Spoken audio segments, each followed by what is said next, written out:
Salut à tous, c'est Atsu. J'espère que vous vous portez bien. On se retrouve aujourd'hui pour un récapitulatif de l'avancée par rapport au précédent récap. J'ai pas bougé au niveau des points de succès, mais ce qui nous intéresse dans cet épisode, c'est bien évidemment l'accomplissement d'un objectif de longue date, pas forcément le plus important, mais à mon sens le plus sympathique, à savoir le milliard de Kama. Ça y est, j'ai donc enfin atteint ce milliard de Kama, 1,34 milliard déjà, on l'a même déjà pas mal dépassé le milliard.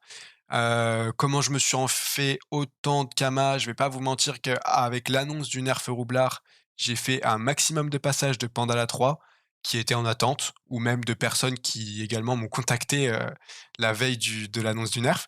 Donc voilà, j'en ai quand même pas mal profité. J'ai également des petits items qui sont vendus encore. Donc voilà, j'ai quand même pas mal monté. Ça fait extrêmement plaisir. Ça faisait longtemps en soi que j'avais le milliard en valeur estimée, mais avoir le milliard en cash, c'est quand même autre chose. Ça fait très plaisir. Et voilà, on va continuer tranquillement. De toute façon, on va aller en chercher un deuxième de milliard.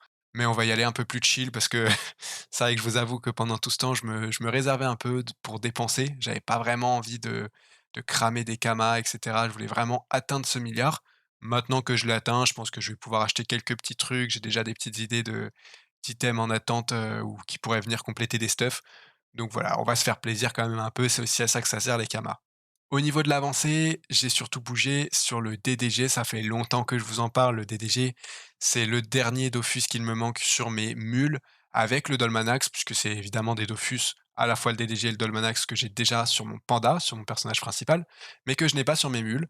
Donc je vais vous présenter un petit schéma rapidement. Donc voici un petit schéma, je ne sais plus exactement où est-ce que je l'avais trouvé, mais je me rappelle que je l'avais déjà utilisé quand j'avais fait mon DDG en 2015, je dirais. Donc c'est pour vous dire, c'est quand même un schéma qui date un peu, avec donc toutes les quêtes de Frigos qui sont nécessaires pour le DDG, donc le Dofus des glaces. Vous avez également donc le petit 1, le 2 ou le 3 selon la zone, donc Frigost 1, Frigost 2, Frigost 3, et des flèches qui vous permettent de comprendre assez facilement, l'ordre dans lequel faire les quêtes. Moi, je me suis permis de rajouter quelques modifications sur ce schéma, à savoir par exemple les donjons. Donc, pour que vous puissiez voir par exemple que Grolum, il est nécessaire pour ce donjon et pour ce donjon, que la Mrs Freeze, elle est nécessaire pour ce donjon, également dans les 4 sbires, et cetera. Enfin voilà. Moi, j'ai quand même rajouté ces petites informations, également donc le petit donjon, le petit métier. Donc ça, c'est la série de quêtes du développement durable, qui est une série de quêtes alchimiste ou paysan, mais vous n'avez pas besoin des métiers, c'est juste pour le contenu de la quête, on va dire. Et également, voilà, des petites ressources, ça c'est les quêtes de rapporter les ressources et cetera. Donc je vais vous présenter là où j'en suis actuellement par rapport à ce schéma. Donc comme vous pouvez le voir, j'ai fait des jolies flèches paint, hein, comme à l'ancienne, on va dire, avec mon petit pinceau. Je suis venu comme ça sur paint et j'ai fait mes petites croix. Donc voilà, moi je fais ça, je me le mets en fond d'écran et je mets une petite croix à chaque fois que j'avance, comme ça me permet de vraiment bien progresser. Je suis quelqu'un d'assez visuel, donc je trouve que c'est quand même pas mal. Ce petit schéma est vraiment bien fait en plus. Vous avez les quêtes qui sont facultatives en blanc comme ça, au lieu d'être en carré bleu. Je vous conseille quand même de faire la quête le maladie, donc juste ici, qui est donc en fait la quête du vaccin de Frigost qui vous permettra de ne plus avoir le rub et donc que les PNJ arrêtent de vous dire de ne pas les approcher ou je ne sais plus quoi, quel est le dialogue, un truc du genre. En gros, bref, voilà. Je vous conseille de le faire le vaccin, comme ça vous évite de faire des combats pour retirer le vaccin, pour retirer la sinusite, etc. Puis même de manière générale, vous serez tranquille pour la suite, donc c'est plutôt sympathique à faire, même si c'est facultatif. Et puis, voilà, au niveau du développement durable, j'avais fait l'erreur de lancer la série de quêtes alchimiste sur mon Yop et la série de quêtes paysan sur mon Eni et mon Helio, mais finalement, je me suis rendu compte que c'était pas du tout une erreur de ma part, puisque pour ces quêtes, il vous faut récupérer des ressources qui sont récoltables et qui ont un temps de réapparition de 5 à 10 minutes. Et en fait, j'ai trouvé ça plutôt pratique d'avoir du coup des ressources différentes, qui m'a permis du coup à la fois de récupérer sur mon Yop qui faisait alchimiste et sur mon Eni qui faisait paysan. Et donc du coup, voilà, d'avoir la possibilité de récupérer ces ressources en même temps plutôt que d'attendre 5 à 10 minutes, puisque voilà, vous n'avez pas les mêmes ressources à récolter, c'est ça qui est intéressant. Et vous avez les mêmes récompenses, vous devez tuer 40 monstres de chaque zone, ça change pas. C'est juste au niveau du PNJ auquel vous allez rendre la quête que ça va peut-être changer et donc finalement, c'est parti d'une erreur, mais je me suis rendu compte que c'était quand même mieux. Donc si vous avez une team et que vous faites le DTG, je vous conseille de faire pareil, de pas forcément prendre les 4 mêmes séries de quêtes, mais peut-être de faire 2 et 2. Voilà, c'est un petit conseil que je peux vous donner. Après, vous faites comme vous le sentez bien évidemment. Et donc voilà, le DDG avance quand même plutôt pas mal. Ça m'a fait prendre quelques petits points de succès, je pense, sur les mules. Donc l'Helio, voilà, il se rapproche pas mal des 17 000. J'ai dû prendre 20, 30 points de succès. Et puis, comme vous le voyez, j'avance également pas mal au niveau des quêtes, puisque finalement, ça en fait pas mal. Et donc, on s'approche doucement des 1200 quêtes et on va aller récupérer ces petits 440 000 kamas qui vont faire plaisir également. Donc, voilà, ne pas sous-coter évidemment les succès et les quêtes du DDG. Également, je vais vous montrer très rapidement.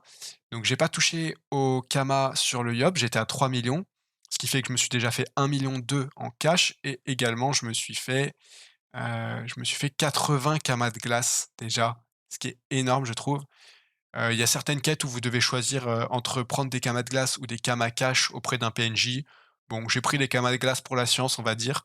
Après, les Kamas cash, sont également pas mal, mais les Kamas de glace, je trouvais que c'était pas mal d'en accumuler un maximum. Surtout que derrière, j'aimerais bien pouvoir récupérer les petites incarnations du style, Styx, Inferno, tout ça, je vais essayer de les récupérer sur mes persos. Voilà, le petit Wilkinson surtout, c'est surtout celui-là qui est intéressant. Mais voilà. Comme vous pouvez le voir également au niveau de l'Havresac, j'ai mis la petite piscine de l'Havresac Braquemarien. Je trouve que ça rend pas super dans le thème. Je sais pas ce que vous en pensez, n'hésitez pas à me le dire en commentaire parce que je suis assez indécis. À la base, je voulais me faire un petit thème, un peu, pyramide, tout ça, mais bon, en vrai, je trouve que la piscine, elle rend pas super, donc bon, c'est un petit détail, hein, mais n'hésitez pas à me donner votre avis. Et du coup, le dernier point de cette vidéo, c'est que Temporis arrive, puisqu'on est aujourd'hui le 18 quand je vous tourne cette vidéo, et Temporis arrive la semaine prochaine. Il me semble que c'est le mercredi 22. On croise les doigts, bien évidemment, parce que ça, c'est si tout se passe bien. Donc, on n'a qu'à dire le jeudi 23 au pire des cas. Et donc, pour cette édition de Temporis, je vais jouer la classe SRAM, puisque j'ai vraiment kiffé les sorts qui sont proposés sur cette classe. Je vais vous les présenter rapidement. Donc, au niveau du SRAM, ce qui m'a surtout fait très plaisir et ce qui m'a vraiment donné envie de jouer cette classe, c'est l'infinisibilité, qui est en fait un mix entre infini et invisibilité. Et donc, comme vous pouvez le comprendre avec le nom de ce sort, vous avez une invisibilité de manière infinie. C'est-à-dire que vous allez lancer votre sort d'invie sur une cible, et que tant que cette cible sera en vie, vous serez invisible. Et vous pouvez même taper, enfin, c'est-à-dire vous allez faire, je sais pas moi, des attaques mortelles, hein, je dis un sort de SRAM comme ça, mais vous allez faire des attaques mortelles, vous allez rester invisible et vraiment ça, c'est un truc de fou. Je trouve que s'il y a un potentiel énorme et je suis même très, très étonné quand j'ai vu les tier list de certains de mes collègues youtubeurs. Il y en a très peu finalement qui mettent le SRAM en haut de leur tier list et voilà, moi je comprends pas vraiment parce que je trouve que le potentiel est vraiment énorme. Il y a un potentiel de solotage, de trucs vraiment sympas, fun à faire. Donc voilà, moi en tout cas, je vais jouer SRAM sur cette édition de Temporis. Je vous ferai, très certainement des petites vidéos, de petits donjons, de petits contenus, voilà, ça sera toujours un peu chill. Bien évidemment, je vais pas être en mode tryhard parce que j'ai pas le temps, IRL ni, in-game pour vous faire, du contenu tryhard, mais je vous présenterai ce que je peux vous présenter et également, voilà, s'il y en a certains d'entre vous qui cherchaient des collègues, on va dire, pour jouer sur cette édition de Temporis, sachez que moi, je vais jouer avec certains potes sur le serveur Muta, il me semble et voilà, n'hésitez pas à mettre en commentaire si vous cherchez des collègues, de jeu, des compagnons, on va dire. N'hésitez pas à le mettre en commentaire, vous mettez votre serveur, votre classe et cetera, puis, essayez de voir s'il y a des gens qui cherchent également, les MP, tout ça.